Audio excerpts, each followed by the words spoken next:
High in the mysterious Andes Mountains, a mighty empire once ruled with gold, power, and secrets the world is still trying to uncover. The Inca Empire rose from the clouds to become one of the most advanced civilizations in history, and then, almost overnight, it vanished into legend. What really happened? How did they build such greatness, and why did it fall so quickly? In this video, we're diving deep into the breathtaking rise, and dramatic collapse, of the Inca Empire. From lost cities and sacred rituals to betrayal, war, and Spanish conquest, get ready to uncover the secrets of one of history's greatest civilizations. The rise and fall of the Inca Empire, secrets of the Andes civilization high above the clouds, nestled within the jagged peaks of the Andes Mountains, a civilization emerged that would rise to become the most powerful empire in pre-Columbian America.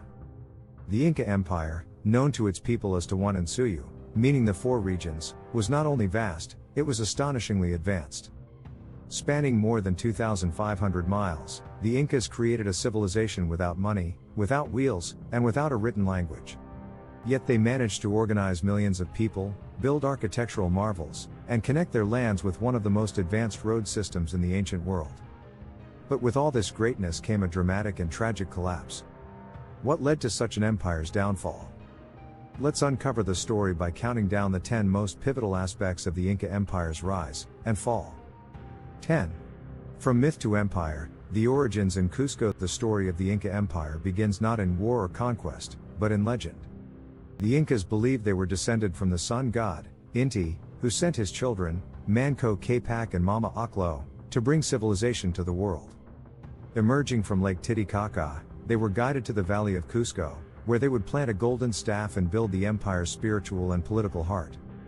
From this sacred origin story, a small tribe grew, gradually asserting dominance over the region. But the Inca were not always powerful, they were once just one of many tribes in the Andes.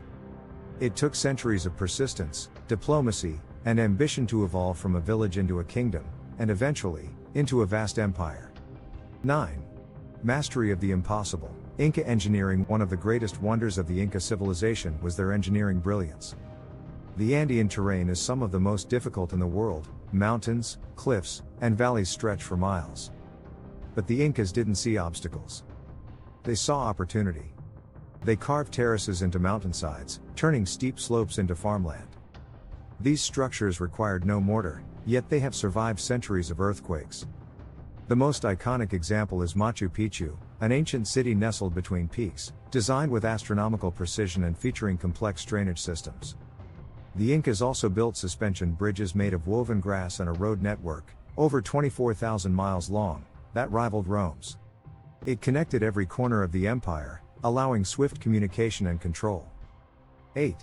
Unity through labor. The Mita system. Unlike most empires, the Incas didn't use coins or currency. Their entire economy was based on labor. Under the Mita system, citizens were expected to dedicate part of their time to public service, building roads, farming government land, or serving in the military. In return, the state provided food, clothing, and protection.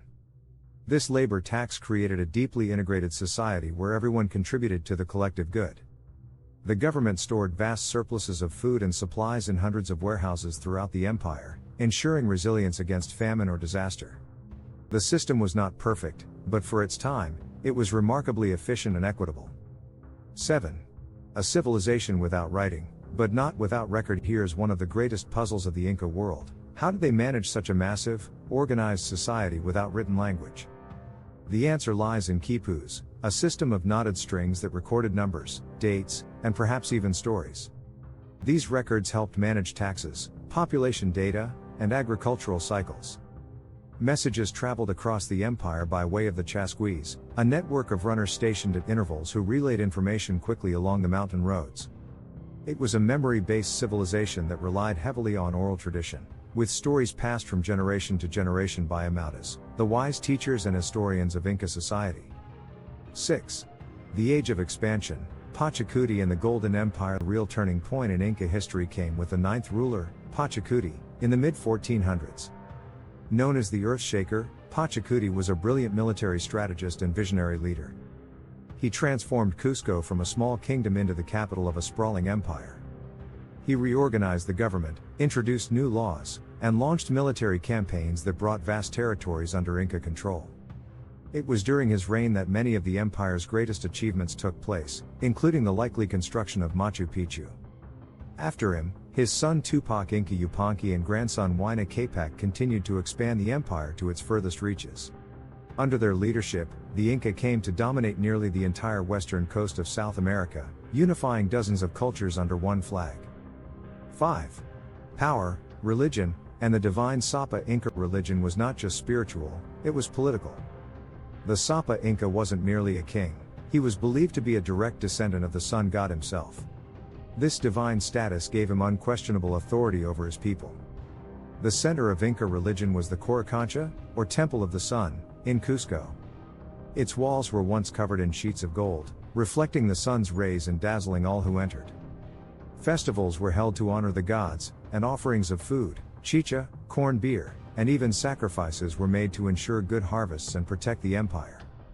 When a Sapa Inca died, he wasn't buried and forgotten, he was mummified, placed in a royal compound, and treated as if still alive, consulted in ceremonies, and even fed. The past and present were deeply connected, and ancestors were a constant presence in daily life. 4. A multinational, multi-ethnic empire. Though we often think of the Inca as one people, the empire was made up of hundreds of different ethnic groups and languages. When the Inca conquered a new area, they often allowed local rulers to stay in power, as long as they swore loyalty and paid tribute. This strategy helped maintain stability and reduced resistance. The Incas also promoted Quechua as a unifying language, which is still spoken today by millions. Local customs, religious practices, and traditions were often blended with Inca culture. Yet, beneath this tolerance was a powerful bureaucratic system that monitored everything. The empire was divided into 4 regions, each with its own administrators, and officials regularly conducted censuses, food assessments, and military inspections. It was a centralized empire wrapped in a web of local identities. 3. Civil war and the uninvited guests. By the early 1500s, the empire had reached its peak, but a storm was coming. After the death of Huayna Capac, a deadly civil war broke out between his sons Atahualpa and Huáscar, both claiming the throne. The war devastated the empire and divided its people. Atahualpa emerged victorious, but the timing couldn't have been worse. Just as he celebrated his win, a small band of Spanish conquistadors led by Francisco Pizarro arrived in 1532. Though they were vastly outnumbered, the Spanish had steel armor, guns, and horses, technologies the Inca had never seen. Atahualpa met Pizarro peacefully in Cajamarca but was ambushed and captured. Despite offering the largest ransom in history, rooms filled with gold and silver, he was executed. This single event marked the beginning of the end. 2. Plague, betrayal, and desperate resistance. Long before the Spanish weapons arrived, their diseases had. Smallpox, influenza, and measles swept through the empire, killing millions and destabilizing its political structure. Entire villages were wiped out. The leadership vacuum left by the civil war and the plague made the empire ripe for conquest. After Atahualpa's death, the Spanish manipulated local tribes who resented Inca rule, turning them into allies. But resistance didn't die easily. Manco Inca Yupanqui, initially a puppet ruler installed by the Spanish, turned against them and led a rebellion. He established a hidden Inca capital in the jungle fortress of Vilcabamba, launching guerrilla attacks for decades. However, by 1572, the Spanish captured and executed the last Inca ruler, Tupac Amaru, bringing an official end to the empire. 1. Echoes in the mountains. The Inca legacy lives on. Though the Inca Empire fell, it never disappeared. Its spirit still lives in the Andes.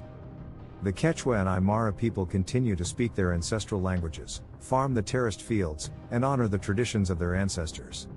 Every year, festivals like Inti Raymi reenact ancient Inca rituals. Machu Picchu remains a symbol of wonder and national pride, drawing millions of visitors and reminding the world of the civilization that once ruled the sky. The roads they built are still used. The knowledge they cultivated in agriculture, astronomy, and medicine continues to inspire. The Inca may have fallen to swords and sickness, but their legacy stands firm in stone, and in spirit. If you found this journey through time fascinating, don't forget to like the video, share it with fellow history lovers, and subscribe for more powerful stories from the past. Thanks for watching, And until next time, keep exploring the untold chapters of history.